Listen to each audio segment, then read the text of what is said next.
Located about 20 miles west of Boston, the Grout-Heard House was built in 1740, and the two families for whom the house is named played prominent roles in Wayland from its earliest settlement. The original construction of the house is credited to Jonathan Grout, whose grandfather, John Grout, owned a local grist mill that had been operating since the mid-17th century. The earliest construction, notes the Wayland Historical Society, may have had only 4 rooms with a large central chimney. Jonathan's marriage in 1743 might have been an appropriate reason for the construction of this homestead. The original house was sold 1 year later to Richard Heard, Jonathan's brother-in-law. The Campbell Room is one of the home's 4 original rooms and the one with the most colonial items. When Jonathan Grout built a house in 1740, the main road passed in front of his house. Over the years, the house was expanded to make room for the many Grouts and Heards who lived here.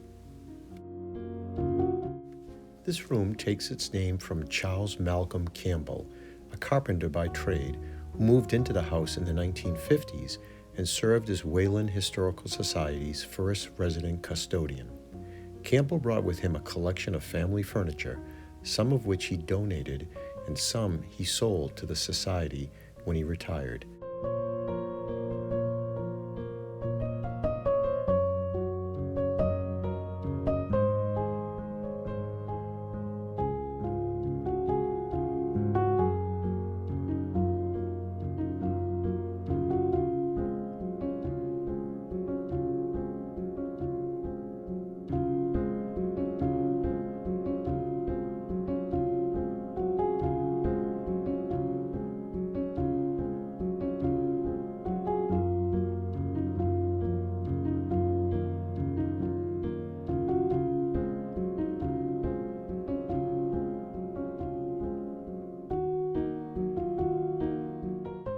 In 1787, Silas Grout, a blacksmith and descendant of the first John Grout, bought this house the following year. Silas married and brought his new wife, Susanna Clapp, from Sherborne, where he had previously lived. It was likely at this time that the rear rooms of the first floor and second floor over them were built. Silas Grout also modernized the facade by moving the old, smaller windows to the rear and replacing them with larger windows. He operated his blacksmith shop just south of the house and close to the road.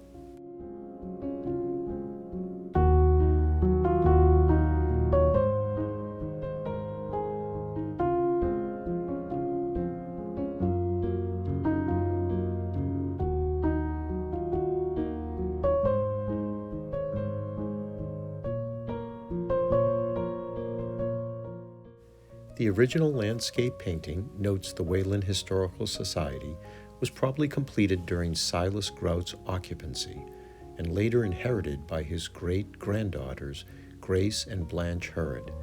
After Blanche's death, the original was sold to Nina Fletcher Little, a well-known collector of early American folk art. In 1993, Mrs. Little's home, Cogswell Grant, was bequeathed to historic New England. Pictured is the Draper Room, part of the original 1740s house. While it may have been the original kitchen, it is now furnished in 19th century decor with many items from the Draper family. This room is filled with furnishings and paintings belonging to the Draper family. Although no Drapers ever lived in the house, their presence, notes the Historical Society, can be easily imagined.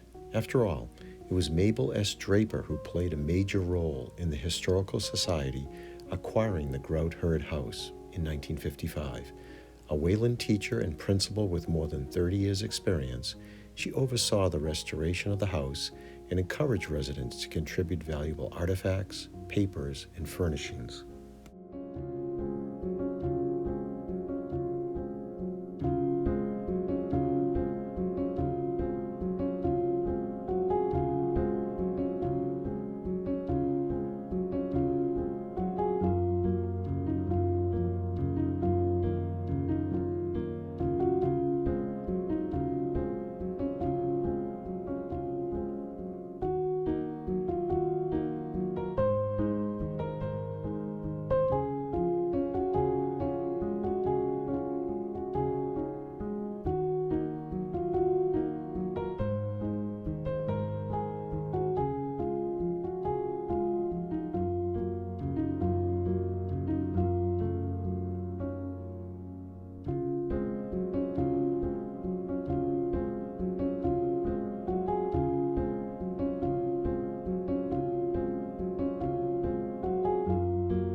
Heard was the first Heard to live in this house when he married Jerusha Grout in 1822.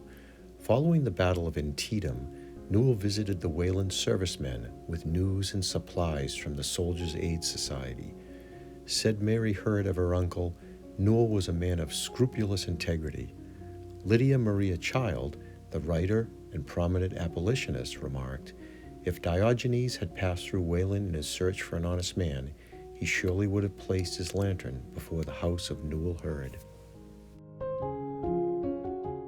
Newell was proprietor and postmaster of this dry goods store and post office for 40 years. It was reportedly, quote, a great resort for the villagers who, on fall and winter evenings, gathered there, and many is the great question of church or state that has been settled by the social group as it sat on the nail kegs about the fire of that old-time grocery store, end quote.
The Heard Room is part of the 1820 to 1840 L edition, created to accommodate Jerusha Grout-Heard's mother and two unmarried siblings, after Jerusha married Newell Heard in 1822.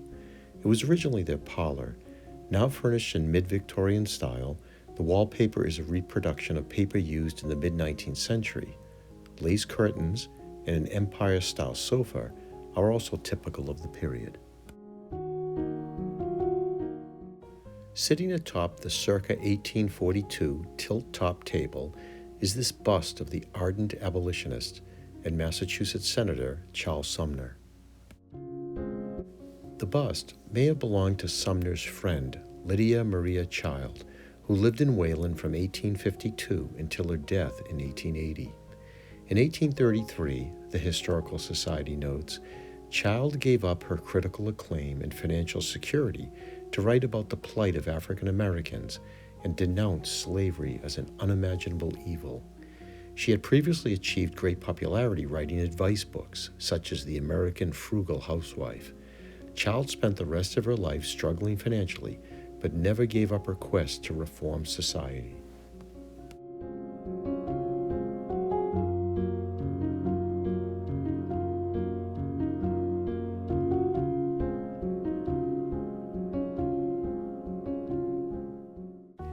This piece holds china teacups dating from 1800 to 1889 that belonged to Sarah Heard, widow of John Augustus Heard, town librarian and mother of the last two Heards to live in the house. She used the teacups when she entertained members of her whist club.